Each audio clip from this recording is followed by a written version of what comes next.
Dear students, welcome to Learner's World. In this video, I'm going to talk about important reading skills defined with improvement strategies.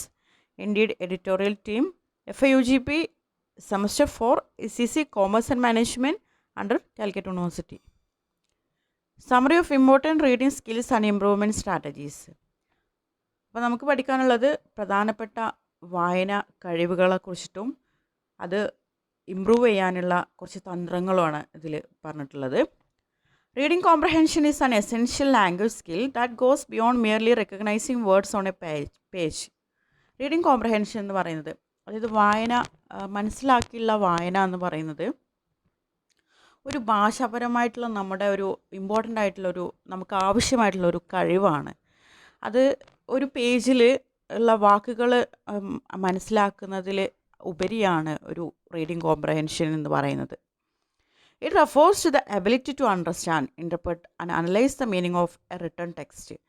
അതായത് reading comprehension എന്ന് പറയുന്നത്, അതായത് മനസ്സിലാക്കിയുള്ള വായന എന്ന് പറയുന്നത് ഒരിക്കലും ഒരു പേജിനകത്തുള്ള വാക്കുകളെ കണ്ടെത്തുക, വാക്കുകളെ വായിച്ചെടുക്കുക എന്നുള്ളതല്ല. അതിലുപരി ഒരു റീഡിംഗ് കോംപ്രഹെൻഷൻ എന്നുള്ളതുകൊണ്ട് ഉദ്ദേശിക്കുന്നത് നമ്മളൊരു കാര്യം വായിച്ചു കഴിഞ്ഞാൽ അത് മനസ്സിലാക്കാനുള്ള കഴിവ്, അത് വ്യാഖ്യാനിക്കാനുള്ള കഴിവ്, അത് വിശകലനം ചെയ്യാനുള്ള കഴിവ്, ആ ഒരു എഴുത്തിൻ്റെ ഉള്ളിലുള്ള മീനിങ്, അർത്ഥം മനസ്സിലാക്കാനുള്ള കഴിവിനൊക്കെയാണ് റീഡിംഗ് കോംപ്രഹെൻഷൻ എന്ന് പറയുന്നത്, റീഡിംഗ് സ്കിൽസ് എന്ന് പറയുന്നത്. A good reader not only decodes words but also connects new information with prior knowledge, identifies the main ideas and understands implied meanings by reading between the lines. ഒരു good reader എന്ന് പറയുന്നത്, ഒരു നല്ല വായനക്കാരൻ എന്ന് പറയുന്നത്, അതായത് വാക്കുകൾ മനസ്സിലാക്കുക മാത്രമല്ല, വാക്കുകൾ കണ്ടെത്തുക മാത്രമല്ല ചെയ്യുന്നത്, അല്ലെങ്കിൽ വാക്കുകളുടെ മീനിങ് കണ്ടെത്തുക മാത്രമല്ല ചെയ്യുന്നത്, അതായത് അയാളുടെ പ്രയർ നോളജ്, അയാൾക്ക് മുന്നേയുള്ള അറിവ്, അത് അയാൾ എന്ത് ചെയ്യും, ഈ ഒരു ഐഡിയാസുമായിട്ട് കണക്ട് ചെയ്ത് അയാൾ ആശയം കണ്ടെത്തുന്നത് എന്നാണ് പറയുന്നത്.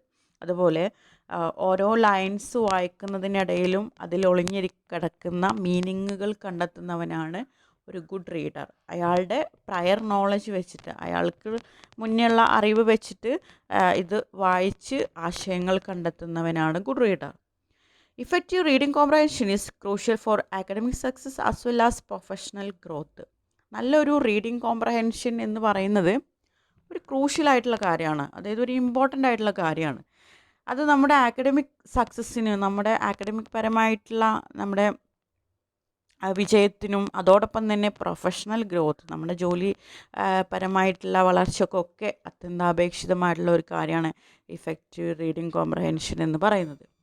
To become a skilled reader, one must develop 6 important reading skills. അപ്പോൾ ഈ ഒരു വർക്കിൽ ഒരു ഒരു കഴിവുള്ള വായനക്കാരനാവണമെങ്കിൽ ഒരു 6 ഇമ്പോർട്ടൻ്റ് ആയിട്ടുള്ള റീഡിങ് സ്കിൽസ് പറയുന്നുണ്ട്, അത് ഡെവലപ്പ് ചെയ്തെടുക്കണം എന്ന് പറയുന്നുണ്ട്. എന്തൊക്കെയാണെന്ന് നോക്കാം. The first is decoding, which involves recognising and pronouncing words correctly. ആദ്യത്തെ കാര്യം ഡീകോഡിങ് ആണ്, അതായത് വേർഡ്സിനെ മനസ്സിലാക്കുകയും അതിന് നല്ല രീതിയിൽ കറക്റ്റായിട്ട് കൃത്യമായിട്ടുള്ള രീതിയിൽ പ്രൊനൗൺസ് ചെയ്യുകയും ഉച്ചരിക്കുകയും ചെയ്യുക എന്നുള്ളതാണ് ആദ്യത്തെ ഒരു strategy. This skill can be improved through phonic practice and word games. ഈ ഒരു കഴിവ് നമുക്ക് ഇമ്പ്രൂവ് ചെയ്യാൻ കഴിയും ഏതിലൂടെ? ഫണിക്സ് പ്രാക്ടീസിലൂടെയും വേർഡ് ഗെയിംസിലൂടെയും, വാക്കുകൾ കൊണ്ടുള്ള ഗെയിംസിലൂടെയൊക്കെ നമുക്കിത് ഇമ്പ്രൂവ് ചെയ്യാൻ കഴിയും. The second skill is fluency, or the ability to read smoothly and confidently without hesitation. രണ്ടാമത്തെ സ്കിൽ എന്ന് പറയുന്നത് ഫ്ലുവൻസിയാണ്, അതായത് വളരെ സ്മൂത്തായിട്ട് വായിക്കാനുള്ള കഴിവ്, അതുപോലെ വളരെ കോൺഫിഡൻ്റ് ആയിട്ടൊക്കെ വായിക്കാനുള്ള കഴിവാണ് ഈ ഫ്ലുവൻസി കൊണ്ട് ഉദ്ദേശിക്കുന്നത്. വിത്തൗട്ട് ഹെസിറ്റേഷൻ, അതായത് മടിയൊന്നും കൂടാതെ തപ്പിപ്പിടുത്തമില്ലാതെ സ്മൂത്തായിട്ട് ഫ്ലുവൻ്റായിട്ട് വായിക്കുക എന്നുള്ളത്. Regular reading practice helps build fluency build up ചെയ്യാൻ റെഗുലർ റീഡിംഗ് പ്രാക്ടീസ് നമ്മളെ ഹെൽപ്പ് ചെയ്യും. അതായത് നിത്യേന വായിച്ചുകൊണ്ടിരിക്കുക, വായനയിലൂടെ നിത്യേന വായന പ്രാക്ടീസ് ചെയ്യുന്നതിലൂടെ നമുക്ക് ഫ്ലുവൻസി ഉണ്ടാക്കാൻ കഴിയും. Vocabulary is the third skill which refers to knowing the meanings of a wide range of words. അടുത്തത് വൊക്കാബുലറിയാണ്, പദസമ്പത്താണ് മൂന്നാമത്തെ സ്കില്ല്. അതായത് നമ്മൾ ഒരുപാട് വാക്കുകൾ എടുത്തിട്ട് ഗ്ലോസറി ടെക്സ്റ്റ്, ഓരോ ടെക്സ്റ്റ് വായിക്കുമ്പോൾ നമ്മൾ അതിന് താഴെ ഗ്ലോസറി കാണും, അതായത് ഒരുപാട് വേർഡ്സിൻ്റെ മീനിങ്സ് ആയിട്ട്. അങ്ങനെ എല്ലാ വേർഡ്സിൻ്റെ മീനിങ്സ് നമ്മൾ അറിഞ്ഞിരിക്കണം, അതാണ് മൂന്നാമത്തെ സ്കിൽ എന്ന് പറയുന്നത്. This can be enhanced by reading different text and learning synonyms and antonyms. അപ്പോൾ ഇത് നമുക്ക് ഈ ഒരു വൊക്കാബുലറി വർദ്ധിപ്പിക്കാൻ ഡിഫറെൻ്റ് ആയിട്ടുള്ള ടെക്സ്റ്റ് പല പല ബുക്കുകൾ വായിക്കുക, അതിലുള്ള സിനോണിംസ്, ഒരേ പദങ്ങൾ, ഒരേ അർത്ഥം വരുന്ന പദങ്ങളുണ്ടാവും, ആൻറ്റണിംസ് ഉണ്ടാവും, ഡിഫറെൻ്റ് ആയിട്ടുള്ള അർത്ഥം വരുന്ന പദങ്ങളുണ്ടാവും, അതിനൊക്കെ മനസ്സിലാക്കുക.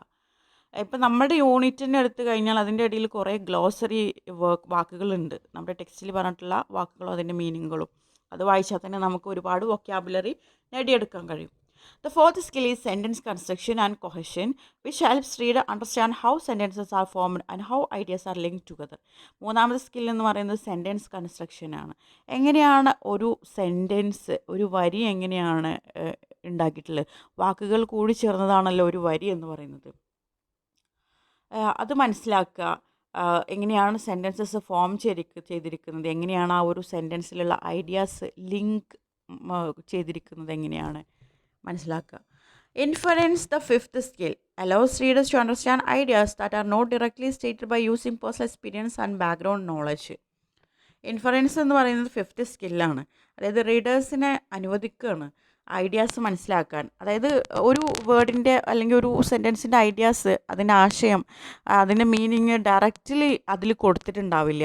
നമ്മുടെ പേഴ്സണൽ എക്സ്പീരിയൻസ്, നമ്മുടെ ബാക്ക്ഗ്രൗണ്ട് നോളജ്, അതായത് നമ്മുടെ പ്രയർ നോളജൊക്കെ വെച്ചിട്ടാണ് അതിൻ്റെ ആശയം കണ്ടെത്തേണ്ടത്. The final skill is retention, which is the ability to remember and recall information after reading. അഞ്ചാമത്തെ സ്കിൽ എന്ന് പറയുന്നത് retention, ഓർത്തെടുക്കുക.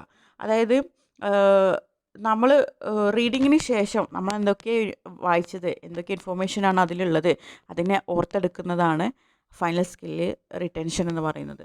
Then summarising, note taking and discussing the content can improve retention.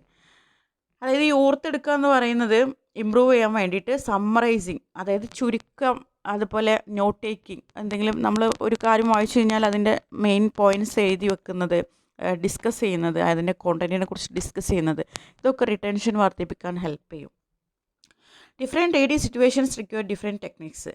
അതായത് ഓരോ റീഡിങ് സിറ്റുവേഷനും ഡിഫറെൻ്റാണ്, ഒരുപോലെയല്ല. അപ്പോൾ അതിനൊക്കെ ഡിഫറെൻ്റ് ആയിട്ടുള്ള ടെക്നിക്സുകൾ ആവശ്യമാണ്. Skimming helps grasp the main idea quickly, while scanning is useful for finding specific information. ഈ ഒരു ടൈപ്പ് ഓഫ് റീഡിംഗ് ആണ് സ്കിമ്മിങ് എന്ന് പറയുന്നത്. അതിൽ മെയിൻ ഐഡിയ പെട്ടെന്ന് നമുക്ക് ക്യാച്ച് ചെയ്യാൻ വേണ്ടിയിട്ട്, ഒരു വായനയിൽ മെയിൻ ഐഡിയ നമുക്ക് പെട്ടെന്ന് മനസ്സിലാക്കാനാണ് സ്കിമ്മിങ് ഹെൽപ്പ് ചെയ്യുന്നത്. ഇത് സ്പെസിഫിക് ആയിട്ടുള്ള information,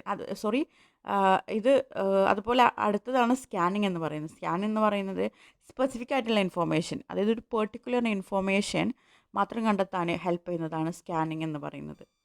Intensive reading is required for detailed academic study, whereas extensive reading improves overall fluency and enjoyment. Intensive reading and extensive reading എന്ന് പറഞ്ഞാൽ ടൈപ്പ് ഓഫ് റീഡിംഗ് ആണ്. ഇൻറ്റൻസീവ് റീഡിംഗ് എന്ന് പറഞ്ഞാൽ ആഴത്തിലുള്ള വായനയാണ്. എക്സ്റ്റെൻസീവ് റീഡിംഗ് എന്ന് പറഞ്ഞാൽ പരന്ന വായനയാണ്. ഇൻറ്റൻസീവ് റീഡിംഗ് ഒരു ആക്കഡമിക് സ്റ്റഡിക്ക് ഇൻറ്റൻസീവ് റീഡിംഗ് അത്യാവശ്യമാണ്. ഡീപ്പ് നോളജ് ഉണ്ടായിരിക്കണം. അതായത് നമ്മൾ ആഴത്തിലുള്ള വായന, അതായത് ഓരോ ലൈനും വായിച്ച് അതിൻ്റെ മീനിങ് ഇൻ്റർപ്രറ്റ് ചെയ്ത് ഉള്ള വായന. വേറെ എക്സ്റ്റെൻസീവ് റീഡിംഗ് എന്ന് പറഞ്ഞാൽ ഒരു പരന്ന വായന. Improves overall fluency and enjoyment. Just ഒരു എൻജോയ്മെൻറ്റിന് വേണ്ടിയിട്ട് അല്ലെങ്കിൽ ഒരു ഫ്ലുവൻസിക്ക് വേണ്ടിയിട്ടൊക്കെ വായിക്കുന്നതാണിത്. In conclusion, strong reading skills are essential for professional success, effective communication and life long learning. ഇത് നമ്മൾ ഈ ഒരു വർക്കിനെ കൺക്ലൂഡ് ചെയ്യുകയാണെങ്കിൽ ഒരു സ്ട്രോങ് റീഡിംഗ് സ്കിൽസ് അത്യാവശ്യമാണ്. നമ്മുടെ ആക്കഡമിക് ആയിട്ടുള്ള സക്സസ്സിനാണെങ്കിലും നമ്മുടെ പ്രൊഫഷണലായിട്ടുള്ള ജോലിപരമായിട്ടുള്ള സക്സസ്സിനാണെങ്കിലും ഇത് അത്യാവശ്യമാണ്. അതോടൊപ്പം തന്നെ നല്ലൊരു ആശയവിനിമയം നടക്കാനും നമ്മുടെ ജീവിതത്തിൽ ഉടനീളമുള്ള ഒരു ലേണിങ്ങിനും ഇതൊക്കെ റീഡിങ് അത്യാവശ്യമാണ്. Developing these skills helps individuals become confident, informed and independent readers. അപ്പോൾ ഈ ഒരു സ്കിൽസ് നമ്മളൊരു 6 ഇമ്പോർട്ടൻറ്റ് സ്ട്രാറ്റജീസ് പറഞ്ഞു റീഡിങ് സ്കിൽ ഇമ്പ്രൂവ് ചെയ്യാൻ വേണ്ടിയിട്ട്. അപ്പോൾ ഈ ഒരു റീഡിങ് സ്കില്ല് ഇമ്പ്രൂവ് ചെയ്യുന്നതിലൂടെ ഇൻഡിവിജ്വൽസിന്, അതായത് ഓരോ വ്യക്തി നല്ല കോൺഫിഡൻ്റ് ആയിട്ട്, ഇൻഫോംഡ് ആയിട്ട്, ഇൻഡിപെൻഡൻ്റ് ആയിട്ട് ഉള്ള ഒരു വായനക്കാരനായി മാറാൻ കഴിയും എന്നാണ് പറയുന്നത്. Okay, thank you.